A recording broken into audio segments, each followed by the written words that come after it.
So I wanted to do a quick little video on autistic burnout because I had mentioned the stuff about shutdown, and I kind of said, well, you might want to worry if a shutdown lasts for weeks on end, and that could be the sign of like a depression or a health problem. I want to say that coinciding with that or along with it, you have something called an autistic burnout, which might be somewhat physical, so might actually be to do with the adrenal system, the endocrine system, because autistic people are such complex, deep thinkers and are so overfired sensorially that prolonged exposure to stress can, exhaust the endocrine system, especially the adrenals and even the thyroid.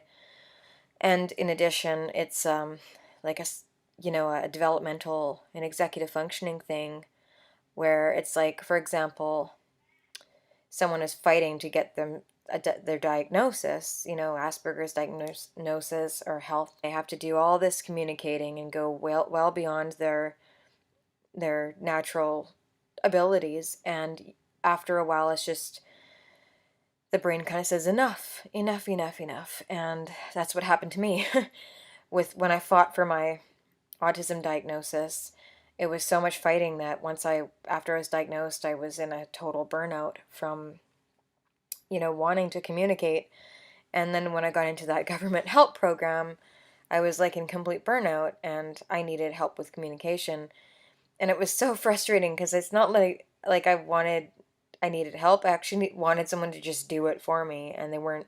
It was kind of disappointing and disheartening because they were like, "Oh, we're supposed to like help you do it yourself." And it's like, dude, don't you understand the dynamic here?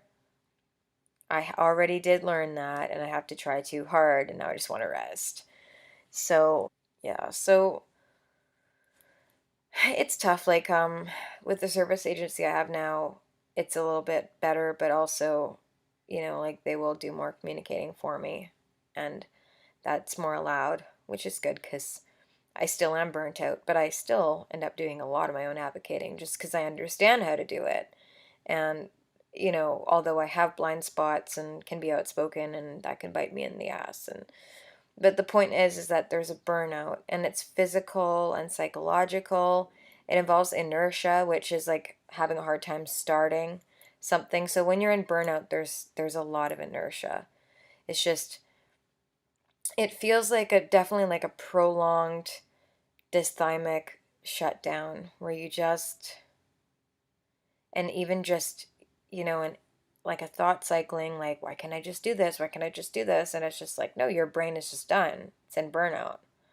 And there's some good videos now by other vloggers on autistic burnout, but it's kind of a new concept, but it definitely happens to people who don't get diagnosed when they're young and don't get helped a lot and have to do a lot of their own advocating and struggling to speak for themselves. And then, of course, they're misunderstood, so they have to try harder and plan more. And, it's bloody exhausting after a while. And, you know, um, having also burnout can happen from becoming too like intensely. And believe you me, this has happened to me, and it is happening to me with my writing. Like I can hardly blog. I want to blog more, and I'm quite articulate in my typing and in my words, but I'm really burnt out right now from that. And like a total writer's burnout. I just want to do my music after, I'm pretty much gearing up to mostly do my music.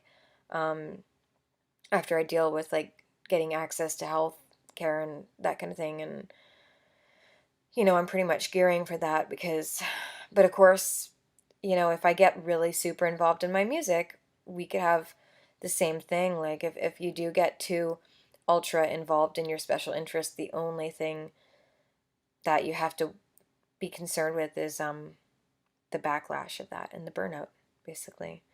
So yeah, autistic burnout, food for thought. And there's lots more information on it. And I need to learn more about it and how to prevent it. So, but has it happened to me? Hell yeah. Several occasions, and it's still happening. In fact, I almost think that my health issues, my dysautonomia, and my Ehlers-Danlos stuff getting as bad as they have is a manifestation of burnout, permanent kind of a burnout. it's hard to explain, but probably pretty complicated, all of it. There's probably like an acute burnout, and then there's sort of maybe sometimes even lasting effects of a burnout. It's all interesting and complicated.